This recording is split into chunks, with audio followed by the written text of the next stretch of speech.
Hello বন্ধুরা, সবাই কেমন আছো? আশা করি সবাই খুব খুব ভালো আছো। আবার একটা নতুন ব্লগ দিয়ে চলে এসেছি। আশা করি আমার ভিডিওগুলো তোমরা খুব পছন্দ করছো। তার কারণ আস্তে আস্তে আমি দেখতে পাচ্ছি যে ভিউজ অনেক বাড়ছে। তার জন্য তোমাদের অসংখ্য অসংখ্য ধন্যবাদ। সে যাই হোক, আর পুজো তো চলেই এলো, তাই না বলো? কিন্তু এই বাইরের ওয়েদারটা, পরিবেশের কথা ভেবে আমার একদমই ভালো লাগছে না। সে যাই হোক, আসল কথায় আসি। সেটা হচ্ছে এই পার্সেলটি এসছে আমার এক বোন পাঠিয়েছে।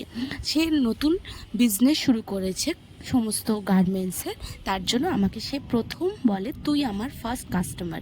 যাই হোক, আমি কিন্তু ওকে বলেই দিয়েছি স্ট্রিক্টলি, তুই আমার থেকে টাকা নিবি, এরকম গিফট আমি কিন্তু তোর থেকে নেব না। তুমি যখন বিজনেসই শুরু করেছো তখন তুমি আমার থেকে টাকাই নেবে, তারপরে আমি নেব। আর এগুলো এমনি নর্মালি আমি অনলাইন থেকে কিনেছিলাম। যদি কেউ লিঙ্ক চাও আমি অবশ্যই ডেসক্রিপশনে দিয়ে দেবো। এই কোড সেটগুলো আমার অনেক দিনের ইচ্ছা ছিল আমি নেব, জানো তো। তবে আমি বুঝতেই পারছিলাম না যে কোথা থেকে নেব। অনলাইনে দেখি অনেক দাম, আর কিছু কিছু সেলারের কাছেও দেখছিলাম সেগুলো হয়তো আমার সাইজে পাওয়া যাচ্ছিল না। সে যাই হোক না কেন, ফাইনালি পেলাম, আর পেয়ে গেছি এই গিফটটাও এই পুজোর মরশুমে, জানো তো, মানে এক ঢিলে দুই পাখি।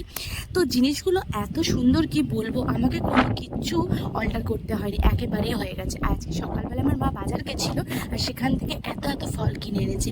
মা বলেছে এগুলো সমস্ত তুই শেষ করবি, তার কারণ আমার নাকি শরীর এখন অনেক দুর্বল হয়ে গেছে আগের থেকে। তো তার জন্যই মা এখন কিছু মরশুমের ফল এনেছে। সে যাই হোক, আসল কথাটা তো কিছুতেই বলতে পারছি না। সন্ধ্যাবেলায় প্রত্যেক দিন ধুন্ধুমার কাণ্ড লাগে যে অফিস থেকে এসে কি খাবো, আর মাও বলে যে আমি যে তোকে কি করে দেবো আমি কিছু বুঝতে পারি না। সে যাই হোক, তার জন্যই করে নিয়েছিলাম চিড়ে মাখা। তোমরা প্রথমেই দেখতে পেয়েছো ভিডিওতে। সেই চিড়ে মাখাটি হচ্ছে বিভিন্ন যেরকম মুড়ি মাখা হয় সমস্ত সবজি দিয়ে, শসা, পেঁয়াজ, একটুখানি তেল, লঙ্কা, যা সমস্ত জিনিসগুলো, পাঁপড় ভাজা, সেইগুলো দিয়েই হচ্ছে চিড়ে মাখা। কী যে ভালো লেগেছিল খেতে, কি বলবো। তোমরাও বাড়িতে ট্রাই করতে পারো, কারণ সন্ধেবেলা এসে অফিস থেকে কি খাবো সেইটিও কিন্তু একটা ধুমধুমার কাণ্ড চলে। আর এই যে বাইরের পরিস্থিতি, অবস্থা কি বলবো তোমাদের, বলো তো। ওয়েদার আমার তো একদম ভালো লাগছে না। কত মানুষের ব্যবসায় কত ক্ষতি হচ্ছে বলো তো।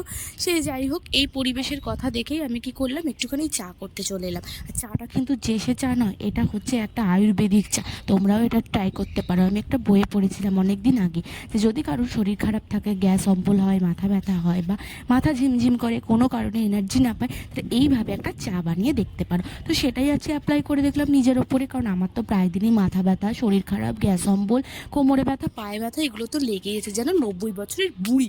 আমার মা বলে আমি তোর থেকে সুস্থ। যাই হোক, বাবা মারা যেন চিরকাল সুস্থ থাকে, এটাই একটা প্রার্থনা করি। তো মা বেটির জন্য জম্পেস একটা চা করে নিয়েছি। তো তোমরাও এটা বাড়িতে ট্রাই করতে ভুলো না। আর সবাই ভালো থেকো, সুস্থ থেকো। দেখাবে নেক্সট ব্লগে। বাই।